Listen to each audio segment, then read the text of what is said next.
Guys, gabi nga, and meron akong i-upload. Ay, hey guys, gabi na, and then, grocery haul tayo, kasi kahapon, 25 kahapon, lumabas ako, kumain ako sa labas, tapos nag-grocery ako, at ito yung gina-grocery ko, yung mga importanteng bagay. So yan guys, so anyway, bumili ako ng maraming Colgate. Ayan, 1, 2, 3, 4.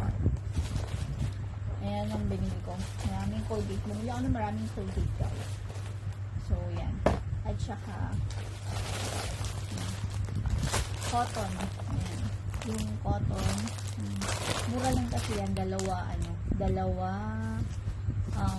magkano yung cotton, $2 ay $3.04. Colgate, ito is like for $8 something, $8, yeah. Yeah, alam nyo, kaya 840 siya. And then bumili ako ng toothbrush. Ayan, may bag. Ang laman niya, 1, 2, 3, 4, 5. 5 ang laman. Ayan, Colgate na ganito. Magkano to? $15. And then bumili ako nito. Alam niyo ba the reason why binili ko to? Itong napkin. Kasi nakita ko yung payong napkin. Eh, magkano to? Wait lang, magkano ba siya?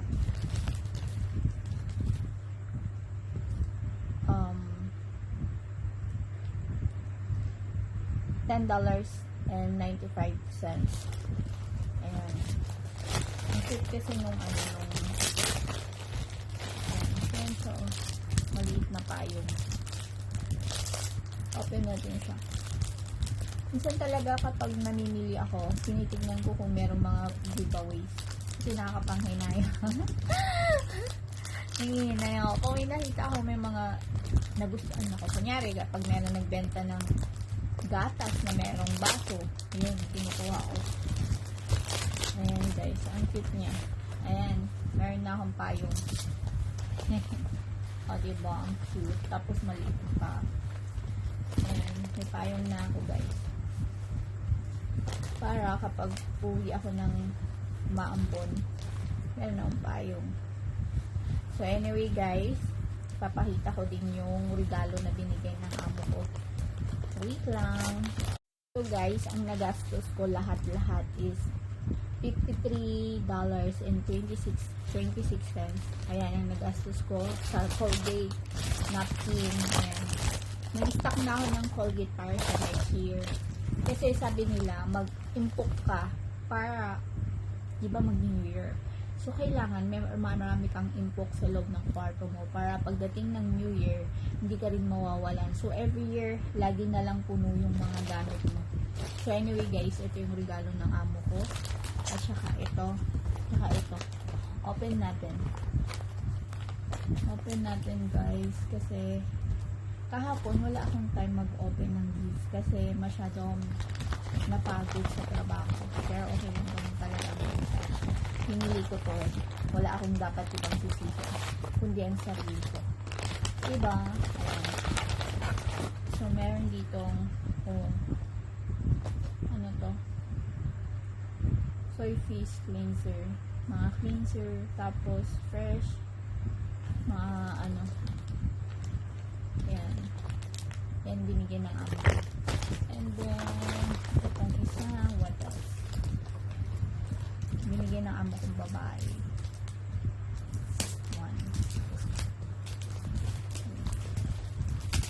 Wait lang.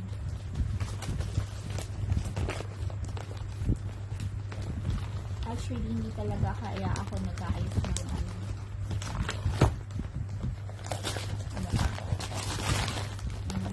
sirain ko na. So, ito, binigay ng amo ko. Ano kaya ito? Derivation. facial toner. Ayan, pampaganda. Pampaganda guys. Kasi hindi ako nag-aayos kaya binigyan ako ng amo ko. Hindi kasi ako nag-aayos ng mukha. Wait lang. Alam niyo ba guys, sobrang dami kong natanggap na regalo. So anyway, every year naman marami akong natatanggap na regalo. Diba? Ganda. Yan. And then, this one, chocolate naman. Diabetic ang abot ko na naman nito guys. So yan, chocolate. So buksan natin siya. Buksan natin siya.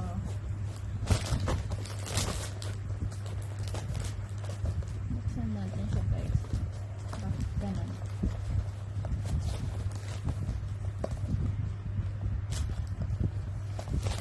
Cute. Ayan. Buksan natin.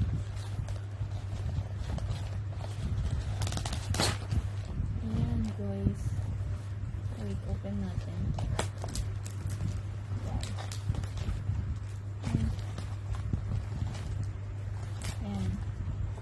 Diabetic na naman ang abot natin nito guys. Ayan. Parang ayokong hawakin. Ayan. Same lang siguro siya. Same lang. So, kano yung itsura ng ano, ayan. So, anyway guys, inaantok na ako. Alam niyo, sobrang pagod na pagod ako. Alam niyo, kahapon, pumunta ako sa mall. Gusto ko mag-shopping. Gusto kong bumili ng sapatos. Tapos gusto kong bumili ng pantalon kasi nga luma na, kasi nga sinasabi ng mga tao paulit-ulit na lang yung sinusuot kong damit, gano'n, paulit-ulit na lang yung sinusuot kong damit kasi iniisip ko, hindi naman kasi ako gumagala. At saka kasi dito sa Singapore, ang dami kong nakikitang mayayaman pero simple lang silang manamit, naka-short, naka-chinelas. So iniisip ko naman, sila nga nakaganon lang, ako pa kaya nakatulong lang. So, parang ayokong gumastos, pero iniisip ko rin, bili ko na lang ng pagkain, mag-e-enjoy pa ako. Pero iniisip ko rin, gusto ko rin bumili. Yung parang nag-iisip ako, bibili ba ako or hindi, or mas importanteng itabi ko na lang. Excuse, nantok na. Itabi ko na lang muna yung pera. Ayun, para sa 2026 may pambayad na naman ako ng ilaw, ganun yung nasa isip ko. Tapos, alam mo ba, parang nagtatalo yung isip ko, puso ko na, bumili ka para sa sarili mo na pantalon kasi wala na akong maong na pantalon, as in wala na. Kasi inuwi ko na lahat sa Pilipinas, pinadala ko na sa Pilipinas. So, napapaisip ko, bibili ba ako or hindi? Parang gano'n, nag-iisip ako.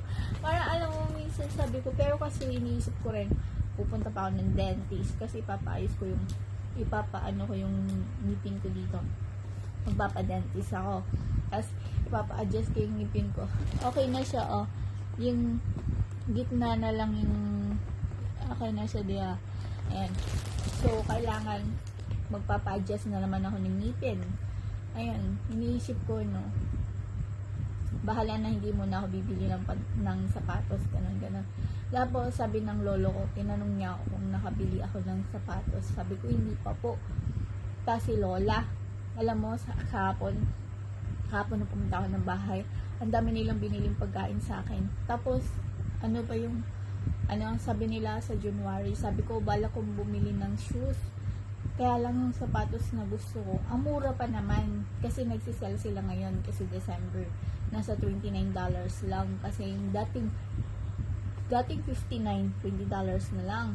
Pero wala siyang pangalan. Yung Converse na gusto ko is $119.